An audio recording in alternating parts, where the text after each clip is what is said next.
ಆಗ್ತಾ ಇರ್ತಾನೆ ಆಟೋಕ್ಕೆ. ಟ್ಯಾಕ್ಟ್ರಿ ಬೆಳಗ್ಗೆ 5:15 6 ಗಂಟೆ ತುಂಬ್ತಾ ಇರ್ತಾನೆ. ಒಂದು ನಿಮಿಷ ನಾವು ಹಸಿ ಕಸ ಒಣ ಕಸ ಬೇರೆ ಕೊಡಬೇಕು ಅಂತೇಳಿ ಆಟೋದಲ್ಲಿ ಪ್ರೆಷರ್ ಮಾಡ್ತಿರ್ತಾನೆ. ಆ ಇಬ್ಬರು ಲೇಡೀಸು ಬಂದು ಇದು ಮಾಡ್ತಾ ಇದ್ದಾರಲ್ವಾ. ಮತ್ತು ಯಾಕೆ ಸಾರ್ವಜನಿಕರು ಬದಲಾಗ್ತಾ ಇಲ್ಲ? ಸರ್ಕಾರ ಇಷ್ಟೊಂದು ವೆಚ್ಚ ಮಾಡಿ ಸಾರ್ವಜನಿಕರಿಗೋಸ್ಕರ ಖರ್ಚು ಮಾಡಿ ಅರಿವು ಜಾಗೃತಿ ಮೂಡಿಸಿದ್ರು ಸಹಿತ ಸಾರ್ವಜನಿಕರು ಯಾಕೆ ಬದಲಾಗ್ತಾ ಇಲ್ಲ? ನಮ್ಮವರು ಪೌರಕಾರ್ಮಿಕರು ಮನುಷ್ಯರ ದನಗಳ ಹೇಳ್ರಿ ನೋಡ, ಬೆಳಗ್ಗೆ ಎಲ್ಲ ತುಂಬ್ಕೊಂಡು ಹೋಗಿದ್ದಾರೆ ಮತ್ತು ಹಿಂಗೆ ಲೋಡ್ಗಟ್ಟಲೆ ತಂದು ಹಾಕ್ತಾರೆ ಅಂತಂದರೆ ನಾವಾಗಲೂ ಆಗಲಿ ಅಧಿಕಾರಿಗಳಾಗಲಿ ಸರ್ಕಾರದಲ್ಲಿ ಇನ್ನೂ ಏನು ಮಾಡ್ಬೇಕು ಹೇಳ್ರಿ ನೋಡ. ಅಲ್ಲ ಪಾಪ ನಿಮಗೆ ಸಹಜವಾಗಿ ನಾವು ಕ್ವಶನ್ ಮಾಡ್ತಾ ಇರೋದು, ಸಾರ್ವಜನಿಕರು ಯಾಕೆ ಬದಲಾಗ್ತಾ ಇಲ್ವಾ? ಇಷ್ಟೆಲ್ಲ ಕೋಟಿಗಟ್ಟಲೆ ಖರ್ಚು ಮಾಡ್ತಾ ಇದೆಯಲ್ಲ ಸರ್ಕಾರ, ಅಧಿಕಾರಿಗಳೆಲ್ಲ ಇಷ್ಟೆಲ್ಲ ಕೆಲಸ ಮಾಡ್ತಾ ಇದ್ದಾರಲ್ಲ, ಮತ್ತು ಜನ ಯಾಕೆ ಬದಲಾವಣೆ ಮಾಡ್ತಾ ಇಲ್ಲ? ಯಾಕೆ ಸಹಕಾರ ಮಾಡ್ತಾ ಇಲ್ಲ? ಯಾಕೆ ಕೈ ಜೋಡಿಸ್ತಾ ಇಲ್ಲ ಸ್ವಚ್ಛತೆ ಬಗ್ಗೆ? ಅವ್ರು ಮಾಡೋ ತಪ್ಪಿಗೆ ಅಧಿಕಾರಿಗಳನ್ನ ಹೊಣೆ ಮಾಡ್ತಾರಲ್ಲ, ಯಾಕೆ ಅವರು ಅರಿವು ಇದು ಮಾಡ್ತಾ ಇಲ್ಲ, ಸಪೋರ್ಟ್ ಮಾಡ್ತಾ ಇಲ್ಲ ಜನ?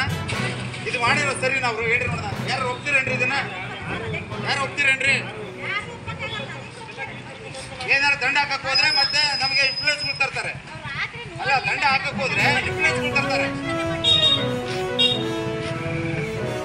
ಇದು ತುಂಬೇಡ್ರಿ, ನಾನು ಹೇಳ್ತಾ ಇದ್ದೀನಿ ತುಂಬೇಡ ಇದನ್ನ, ಆಯ್ತಾ? ಅದು ಯಾರು ಹಾಕಿದಾರು ಹೋಗಿ ಅದು ಮಾಡಿ ತೋರಿಸಿಲ್ಲ ಕಲಿಸಿ ಅದೇನು ಮುಂದೆ ನೋಡಿ. ಇವತ್ತಾಗಲೇ ಇಲ್ಲೇ ಇರಲಿ, ಬೇಕಾದ್ರೆ ನಾನು ಉತ್ತರ ಕೊಡ್ತೀನಿ. ಇದು ತುಂಬೇಡ್ರಿ, ಇದು ಆಯ್ತು ಸರ್.